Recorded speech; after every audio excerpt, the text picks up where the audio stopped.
명선교사님 스리랑카에 계시고요. 저희가 그 스리랑카 쓰나미 났을 때 2006년인가요? 그때부터 저희가 우리 선교사님 연결해서 우리가 그 지원하는 것도 여기서 사역을 했고, 그래서 네트워크를 잘 아셔요. 저희 네트워크를 통해서 현장 지원도 됐고, 우리 2세 팀, 완전 영어권 2세 팀이 단기 선교를 2번 우리 선교사님한테 가서 많이 배웠습니다. 그리고 완전 불교권이라 우리 개인적으로 좀 말씀드리면 생각이 불교권에 계시기 때문에 생각이 굉장히 깊으세요. 사상가셔요. 그래갖고 이렇게 말씀을 드리면 굉장히 깊은 얘기들을 많이 하시고. 저도 제목 받은 건 아니고요. 연락이 왔길래 이름이 들어가 있어가지고 이야기는 해줘야 되겠구나 싶었는데요. 저희 은퇴한 상근기 선교사의 사역의 장관적인데 시간 잘 맞춥니다. 그런데 상근기 선교사가 누군가에 대한 어떤 정의가 좀 더 클리어해야 되겠다. 나이대로 하는 것인지 은퇴하고 나면 한근기인지 나가 잘 모르겠지만 그런 케이스 카테고리와 선교 현장에서 오랫동안 하신 분들이 이제 은퇴했을 때 그 분들은 한근기인데 카테고리를 조금 구분해서 해야 될 고민들이 있겠다는 생각이 들었습니다. 그래서 한근기 선교사에 대한 정의는 있겠지만 조금 더 구체화시켜서 하는 작업들은 좀 있어야 되지 않겠나. 또 여기 또 은퇴한 있거든요. 은퇴하지 않으면 한근기 선교사가 아닌 것도 아닌데 약간 이런 부분들 그런 것들을 좀 해야 되겠다 하고요. 이 질문에 대한 답은 아주 간단합니다. 한근기 선교사님들이 자신을 바라볼 때 내 장점과 단점은 무엇인가 너무나 잘 알고 있습니다. 그리고 똑같이 현재 선교 현장에서 같이 파트너십으로 일하시는 현장의 선교사님들이 바라봤을 때 이 한근기 선교사님들이 현장에서 같이 코워크를 할 때 생길 수 있는 갈등, 어려움, 문제점, 장점과 단점도 이야기할 수 있는 부분들이 있을 거예요. 이런 부분들이 일어났을 때 우리가 아직 케이스가 많지 않기 때문에 이런 부분들은 시간이 지나면 더 나오지 않겠나 하는 생각을 가집니다. 그래서 그리고 중요한 건 뭐냐면 이 긍정하는 부분도 있고 부정하는 부분도 생기는데 이 두 그룹 사이에 발생했을 때 이것을 잘 네트워킹하면서 이를 풀어주는 역할도 굉장히 중요하다. 그래서 아까 전에 자꾸 가라고 하셨는데 네트워킹의 역할이 앞으로는 선교계에서 굉장히 중요한 기능으로서 인정을 받아야 된다. 그래서 선교사들이 그걸 많이 주장해요. 이건 대접도 못 받고 중요한데 일을 만들었는데 인정도 못 받는. 그래서 이 부분을 특별하게 신경 써줘야 된다. 요새 일반적으로 미션 카틀리에서 보면은 그런 주장을 요새 많이 하고 있습니다. 제가 이제 이거 보면서 그러면 은사도 있고 타란트도 있고 은퇴도 하셨는데 그러면 무엇을 할 것인가? 선교사로 가겠다 하셨는데 그러면 선교사로서의 생활을 할 때 선교사의 생활과 사역에 대한 부분들은 점검이 돼야 된다. 근데 내가 기능이 있으니 가서 도와주겠다 이것보다는 그러면 선교사로 가시는 건데 또 선교사로서의 생활과 사역이라고 하는 부분에서는 어떻게 이것을 적용해야 될 것인가? 이 문제는 사실은 옛날에 나온 책, 고전적인 책들은 허버트 케인이 선교사의 생활과 사역에 대한 아주 고전적인 이야기를 했습니다. 그런데 이것이 너무 오래된 이야기다. 그래서 이 바이오라 대학의 어떤 탐 스테펀이나 로이드 더글라스 박사가 그럼 이 21세기에 타 문화의 사역을 하기 위한 이문수가 필요하다. 그것을 새롭게 정하면서 책이 나왔는데 제목은 번역은 선교사의 생활과 사역으로 이야기를 나왔어요. 그런데 그 책에서는 이 한근기 선교사에 대한 언급은 없습니다. 그러나 중요한 건 뭐냐면 거기서 강조하는 건 뭐냐면 앞으로 선교의 추세는 현 시대의 고충은 미래가 과거와 너무나 다르다 하는 것은 우리가 인정한다. 그렇다면 이 21세기 타 문화권 사역자들의 생활과 사역에 영향을 미칠 세계적 추세에 맞는 선교사는 누구냐 이런 질문을 한 거죠. 거기에 대해서 쭉 정리를 하는데 결론 부분에 나오니 마지막에서 새로운 세계는 어떻게 될 것이다, 어떤 게 필요할 것이다 그 이야기를 하셨어요. 그 세계에서 중요한 건 뭐냐면 겸손과 인내가 필요하다. 어떤 선교사가 되려고 했을 때는 겸손과 인내가 필요하다. 내가 다 아는 건데 아무리 선교 현장에서 농촌에서 그 시골에서 몇십 년을 해도 부족한 건 있잖아요. 그렇지만 그러나 거기에서 생각할 건 뭐냐면 고정관념이라고 하는 것을 우리가 극복해야 되는 그 생활 양식이 필요하다. 그걸 하려면 제일 중요한 건 뭐냐면 나이가 많으면 고집이 세워져요.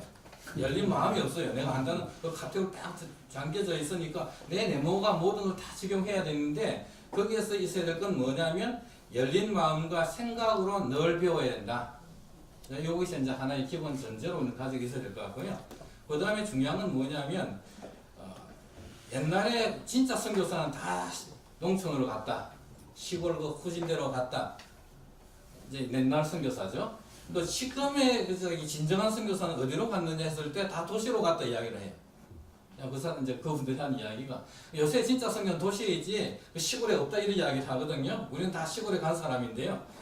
그러면 지금 필요한 건 농촌과 도시라고 하는 것을 연관짓는 사역을 개발하고 실천하는 사람들이 필요합니다. 이제 선교사 새로운 어떤 기능이 필요한 거죠. 오늘 아까 무들에 대해서 이번에 와서도 어떻게 하는 거 제가 또 개인적으로 들었고 또 배웠고, 근데 선교지에서 하기를 원하고 하기를 주는 코스도 하기를 원하는데 아까 프로젝트가 필요하다 했잖아요. 선교사가 그걸 할 수밖에 없는 상황들이에요. 뭐 선교지에서는 이런 것들을 어떻게 우리가 합력해서 일을 만들 수 있는가, 이런 것을 했을 때 역할이 좀 필요하다. 그리고 어떤 선교사는 어디로 가든지 위험은 있습니다. 아무리 비자를 좋은 데로 받고 간다 할지라도 지금 세대는 인터넷으로 연결되어 있는 세상이기 때문에 자기가 다 노출되는 세상입니다. 핍박을 만날 것을 예상하고 기도하는 것 배워야 되거든요. 기술을 가르치는 게 아니고 기도하는 법을 다 준비해서 늘 가야 되는 이 태도에 대한 문제거든요. 그리고 이제 중요한 것은 현재 좀 토착 선교가 증가하고 협력과 동반자적인 선교가 이루어진다. 그러면 선교사는 촉진자의 역할을 한다.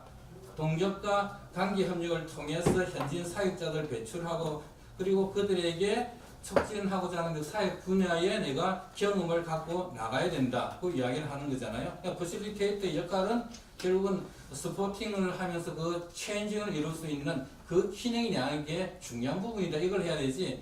이제 그것을 잊어버리면 이제 또 다른 형태의 뭐 선교지 보스가 생기는 거죠. 이런 부분들 조심해야 되겠다. 그래서 한국계 선교사님들이 가지고 있는 다 가지고 있잖아요. 그랬을 때는 이런 부분들. 그리고 이제 중요한 건 또 뭐냐면 진정한 선교가 뭐냐 했을 때는 사람과 재정과 계획 그 이상의 것을 요구한다 이야기를 합니다. 중요한 건 오랫동안 쌓아온 현지인들과 깊은 관계가 필요한데 그 관계를 맺는 시간이 없다는 거죠. 없이 바로 투입되었을 때는 이거는 관계의 성보다는 그 사람의 재능과 탤런트가 내게 필요해서 나는 받고 주고받는 관계이지 거기에서 일어나야 될 진정한 관계라고 하는 것을 잊어버리면 문제가 생긴다 하는 거죠. 그래서 외부인으로서 내가 가지고 있는 한계를 인정하고 항상 그 마음속에 있어서 중요한 건 뭐냐면 깊은 관계를 이루고 유지하는 데 시간을 들이는 것이 필요해요. 근데 모든 효율성을 이야기하다 보니까 같이 시간 보내고 밥 먹고 이런 시간은 너무 아무것도 아닌 가차는 것처럼 여긴다면 여기는 실패가 있을 수밖에 없다는 거죠. 그래서 중요한 것은 협력하고 독려하고 변화를 가져올 해결책을 갖기 위해서는 현지인과 별 쓸모없고 별 쓸데없는 것 같지만 시간을 보내는 그것이 더 필요한 부분이 있다. 이 한국계 선교사님들이 그런 것들을 좀 해볼 필요성이 있겠다는 생각이 들어요. 그래서 중요한 이 한 가지 뭐냐면 단기 선교에 있어서 단기 선교가 더 성숙해지려면 장기적인 영향과 결과를 염두에 두고 행동을 해야 된다. 짧은 시간에 내 인생을 마지막을 불태워야 되니까 마음은 급할 수도 있는데 그렇지만 내가 떠나고 난 후에 현지에 어떤 영향력을 끼치고 있는지를 평가하고 그 이야기를 들 수 있는 이것이 필요하다는 거죠. 그리고 제일 중요한 것은 제자도라고 하는 관계를 내가 기능이 아니지만 그 통해서 만들고 가고 있느냐. 현지에 가면 우정관계를 쌓는 것이 참 필요하다. 그래서 뭐 큰일 하는 바보다 밥 잘 사주고 잘 놀아주고 같이 어울려주는 사람이 필요한 때가 참 많다는 거죠. 갈등은 막 그런 데서 많이 생긴다는 생각이 들고요. 그리고 이 장기 선교사를 위한 재정이 앞으로는 다 고갈될 것이다. 그러니까 이 방법이 참 좋은데 이분도 두 개를 다 받아서 하니까 이제 선교 현장에 장기 선교사 나한테 부모님 떨어지는 이런 생각도 경쟁적으로 생각할 수 있을 것 같은데요. 이제 이런 측면에서 이 새로운 지원 모델을 우리가 작업했을 때 은퇴한 선교사님이 은퇴금이 있기 때문에 할 수 있는 그 장점은 우리 인정을 하지만 또 이런 부분들에 대해서 우리가 앞으로 선교는 그런 부분에 좀 힘들어지는 부분이 있다. 그래서 그렇지만 사회의 기회는 늘어난다. 커리큘럼 개발과 어려운 웹 개발과 기술자 상담가 변호사 대중매체 종사 등 비즈니스 예술가 모든 그 사역이라고 하는 것이 형성되는데 하나님이 주신 은사와 재능을 사용해서 성령의 권능을 통해서 세상 가운데서 변화를 일으키는 사역이 진정한 사역이다. 그랬을 때 이 제자 삼는 사역을 어떻게 잘 통합할 것인가. 나는 내 전문성을 가지고 들어가지만 이것이 이런 열매를 어떻게 맺을 수 있겠는가. 이거는 고민을 하고 그것을 위해서 준비와 훈련이 필요하다는 이야기죠. 그래서 와르트 윈터가 아마추어 선교가 재발되고 있다. 그런 게 어떻게 보면 좀 비판적인 소리도 하긴 했는데요. 단기 선교를. 그렇지만 전문인이라 할지라도 때로는 아마추어적인 선교의 접근은 문제가 될 수도 있겠다. 그래서 아마추어가 경험 많은 사역자와 관계에 어떻게 협력을 잘해서 자신의 분야의 전문성을 드러내고 선교의 열매를 맺는가 이런 어떤 관계의 문제나 일해야지 효율성의 문제는 그런 부분까지도 세밀하게 신경을 써주셔야 더 좋은 열매가 맺지 않겠는가. 그리고 선교는 앞으로는 삶의 경험이 인정을 받을 것이고 21세기는 인생 경험이 많은 사람들을 환영합니다. 경험이 참 많으시잖아요. 경험 그것이 잘 활용될 수 있도록 그것을 보호자로서 촉진자로서 해주면 큰 도움이 되겠다. 그래서 이제 우리 교수님은 이제 예외로 전자매체를 잘 사용하는데 현대사회는 전자매체를 잘 사용하시니까 이제 이거를 더 잘 배울 수 있는 것도 참 좋은 어떤 필요성이 더 채워져 가는 거죠. 다른 건 다 빼고요. 여기 이제 마지막으로 제가 얘기한 선교 교육이 수정되어야 된다. 이때까지는 지금은 더 협력하고 서로 연결되고 수평적으로 일하는 것을 좋아한다. 집중 수업 방식과 원거리 교육 방식이 더욱 많이 요구되어지고 또 그런 커리큘럼은 현지에 맞는 커리큘럼으로 항상 생각을 해야 된다. 글로컬 커리큘럼이라고 하는 어떤 그런 큰 틀 안에서 현장에 맞는 내용이 주제가 개발되어야 된다 하는 거죠. 예, 그것까지만 제가 할게요. 그러나 무엇보다도 선교사는 성경을 잘 알아야 됩니다. 선교 현장에서 평생 교육을 가르치면서도 하나님의 말씀을 잘 가르칠 수 있는 소그룹 미팅이라든지 내가 전문성을 가지고 하지만 이런 것들을 개발할 수 있는 스킬들도 충분히 배우고 나가시는 것이 필요합니다. 그런 것들을 생각하면서요. 변화하는 환경 속에서 한국계 선교사의 필요성은 대두되고 있는데 그 역할을 잘 해주시면 더 좋겠다.